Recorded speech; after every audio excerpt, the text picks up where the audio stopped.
Kementerian Agama Republik Indonesia memiliki otoritas tunggal dalam penyelenggaraan ibadah haji. Namun, dalam kurun waktu 2 dekade terakhir, institusi ini menghadapi persoalan hukum yang repetitif.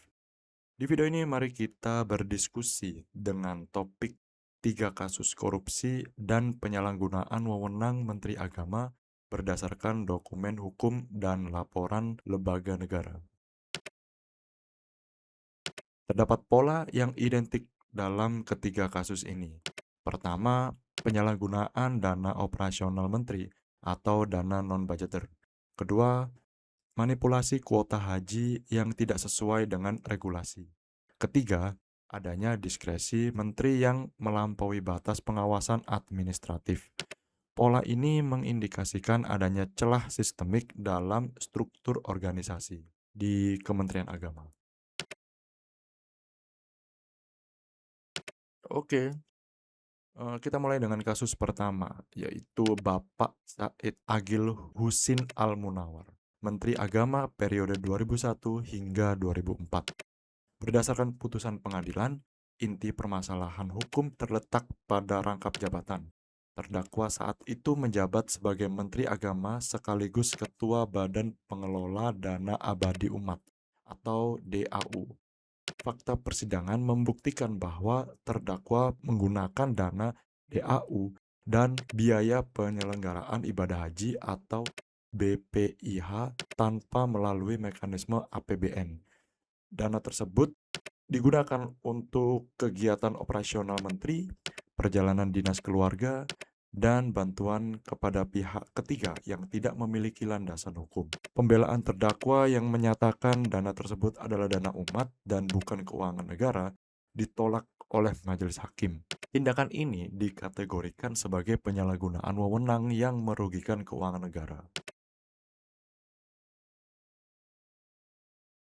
Next, itu ada kasus kedua, melibatkan Bapak Surya Dharma Ali, Menteri Agama periode 2009 hingga 2014.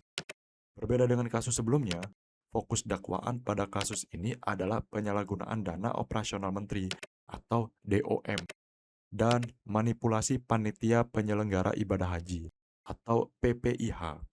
Dalam putusannya, terbukti bahwa terdakwa menggunakan DOM untuk kepentingan pribadi yang tidak relevan dengan jabatan, termasuk biaya pengobatan kerabat dan fasilitas liburan. Lebih lanjut, ditemukan fakta bahwa adanya pemanfaatan sisa kuota haji nasional.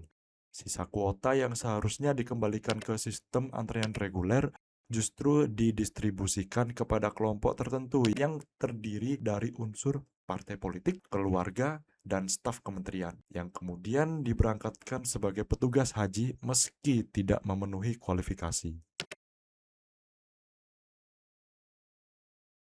Last but not least, kasus ketiga dan terakhir berpusat pada penyelenggaraan haji tahun 2024 di bawah kepemimpinan Yakut Kholil Qomas. Merujuk pada dokumen laporan panitia khusus atau Pansus Angket Haji DPR RI, ditemukan indikasi pelanggaran terhadap Undang-Undang Nomor 8 Tahun 2019. Undang-undang tersebut memandatkan bahwa kuota haji tambahan harus dialokasikan sebesar 92% untuk haji reguler dan 8% untuk haji khusus. Namun, fakta di lapangan menunjukkan Kemenak membagi kuota tambahan sebanyak 20.000 jemaah dengan rasio 50:50. Tindakan ini dinilai oleh legislator sebagai bentuk ketidakpatuhan terhadap undang-undang yang berdampak pada antrean jemaah reguler. Pansus menyimpulkan adanya dugaan penyalahgunaan wewenang dalam pengalihan kuota tersebut yang menguntungkan pihak penyelenggara haji khusus. Dari ketiga kasus ini ya sebenarnya, teman-teman, kita bisa menarik benang merah dari kasus-kasus ini menggunakan perspektif kriminologi dan ilmu administrasi negara. Fenomena ini dapat dijelaskan melalui teori korupsi Robert Kierkegaard. Correct me if I'm wrong ya guys. Jadi Kierkegaard ini merumuskan bahwa korupsi adalah hasil penjumlahan dari monopoli dan diskresi dikurangi akuntabilitas. Dalam struktur Kementerian Agama terdapat monopoli peran, di mana kementerian bertindak sebagai regulator atau pembuat aturan, sekaligus operator atau pelaksanaan teknis haji. Dan yang kedua, terdapat diskresi yang luas bagi menteri untuk menentukan penggunaan dana non-budgeter dan pembagian kuota.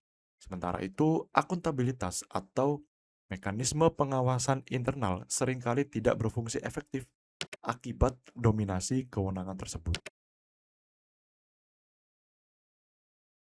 Aku sebenarnya punya beberapa pertanyaan untuk diskusi di kolom komentar ya. Jadi, ya, sebagai penutup, paparan data di atas itu mengarahkan kita pada satu pertanyaan mendasar mengenai tata kelola pemerintahan. Mengingat besarnya kewenangan finansial dan teknis dalam penyelenggaraan ibadah haji, apakah fungsi regulator dan operator masih layak berada di bawah satu atap kementerian? Atau perlukah dibentuk badan independen terpisah untuk mengurus teknis pelaksanaan agar Kementerian Agama dapat fokus murni pada aspek regulasi dan pembinaan umat? Komen di bawah.